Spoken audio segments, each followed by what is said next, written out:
In this video, I'm going to show you how to create your template for your tessellation.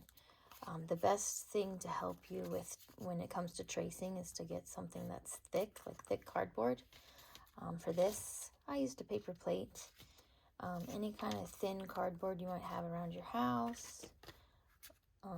You'll be surprised what you'll find around your house. This will work way better than just regular old paper because you want that thick edge to push against when you're tracing. So I'm just going to cut out as best as I can a square or a rectangle. And I'm just trying to be very careful that I get straight edges. Okay, so something small.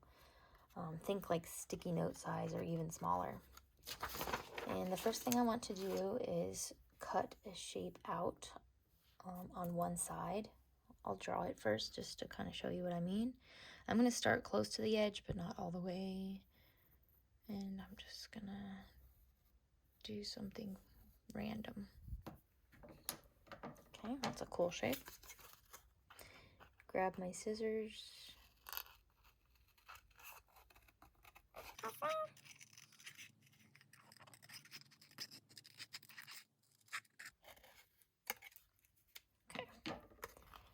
So before I do anything, I'm going to put it back in here. Oh, this way. Make sure I've got it turned the right way, because it would be a mistake if I had it backwards. So first put it back in the hole, and then you're just going to slide it downward, and we're going to tape it down. Now, I'm not sure where it's going to go here, so I have to try to make it match the top, and I'm paying attention to how wide this edge is. So I know I need to leave a tiny little space before the end of that edge when I tape it down. I've just got some painter's blue tape. Any kind of tape will work, even a Band-Aid if that's all you have at your house. Cut off the sticky part. You just need a tiny little piece to hold it together so it won't move. Sometimes I like to tape the back too, just to make sure it's stable and not going anywhere. There we go. So I've done one side. Now I'm going to do my other straight side. And let's just do something different. How about a curl on this one?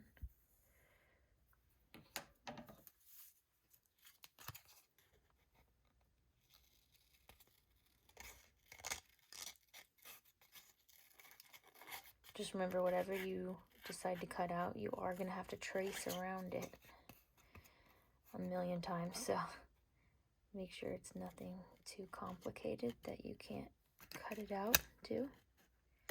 You want it to cut out as one piece. We don't want any extra clippings on the ground. If that happens, then you need to start over with a new piece. So this one's a little difficult to cut, but I think I did it. Whew, okay. So put it back in, make sure it's turned the right way. Then I'm going to take it and slide it across to the opposite side.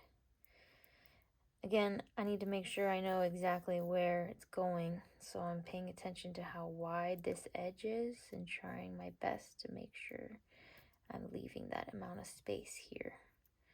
I think that looks about right. Okay, let me get my tape.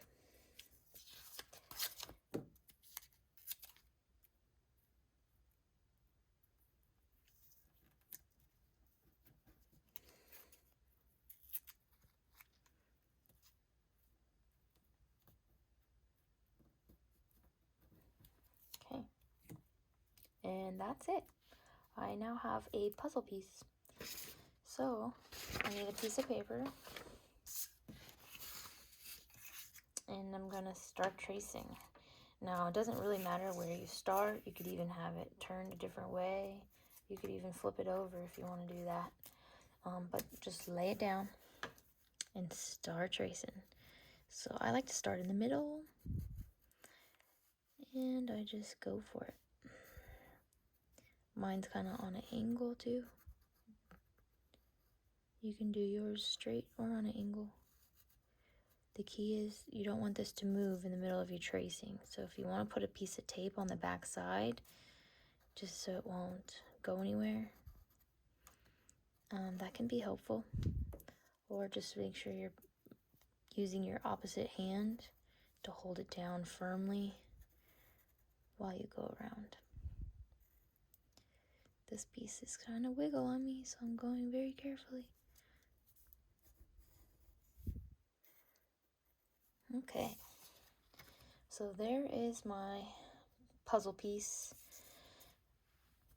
I'm just trying to see if I see any shapes. Kind of looks like a nose. Maybe I'll turn this into a person. I'm not sure yet. But I don't have to decide yet what I want to do in here. Let's just start interlocking these. So you should see right off the bat what edges are going to lock in. This side will lock in like that. I could start tracing on the bottom. This will lock in like that. Or I could go this direction and it will lock in like that. Just make sure you've got it lined up, all the edges just right. And then you can start tracing.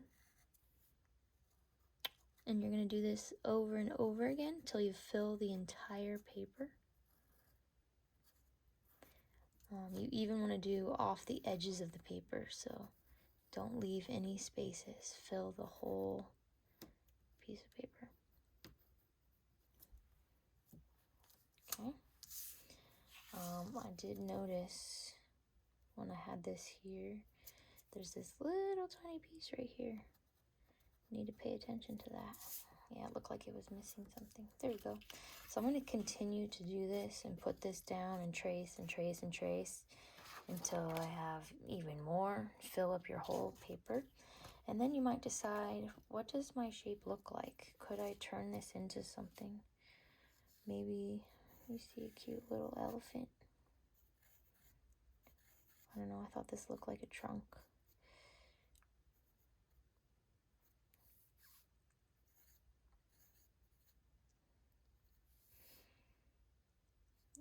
I could do it to every single one.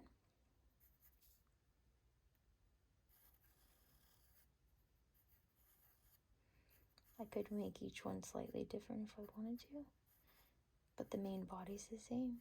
I don't know, get creative with it and have fun. I'm also gonna color it probably with a pattern, but we'll talk about that later.